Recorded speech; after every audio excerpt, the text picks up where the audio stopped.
ఎట్టకేలకు Visakha city పాతగోపాలపట్నం under pathway సమస్యపై railway engineering అధికారులు స్పందించారు. ఇక్కడ గోతులమయమై మురుగునీటితో ఇబ్బందులు పెడుతున్న మార్గానికి మరమ్మతులు చేపడుతున్నారు. దీంతో వేలాది ప్రయాణికులు సంతోషిస్తున్నారు. పాతగోపాలపట్నం, చంద్రనగర్, ఆదర్శనగర్, ఎల్లపువానిపాలెం, కొత్తపాలెం, నరవ తదితర అనేక ప్రాంతాలకు చెందిన వేలాది ప్రయాణికులు ఇక్కడ మురుగునీటి నుంచి రాకపోకలకు ఎంతో కాలంగా ఇబ్బందులు పడుతున్నారు. పాదచారులు తీవ్ర అసహనంతో రాకపోకలు సాగిస్తున్నారు. ఇలా వెళ్ళొచ్చేటప్పుడు మురుగునీరు చిమ్మడంతో నానా ఇబ్బందిగా ఉంటోంది.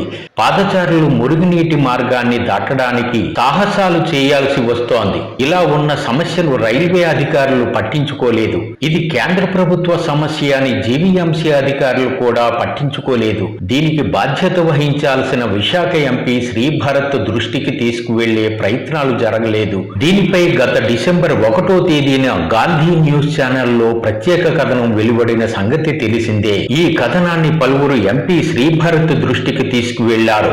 రైల్వే ఉన్నతాధికారుల దృష్టికి కూడా ఈ కథనం వెళ్ళింది. మొత్తం మీద ఉన్నతాధికారుల ద్వారా రైల్వే ఇంజనీరింగ్ అధికారులకు ఆదేశాలు రావడంతో ఎట్టకేలకు సోమవారం నుంచి పాతగోపాలపట్నం అండర్ పాత్వే మరమ్మతు పనులు చేపడుతున్నారు.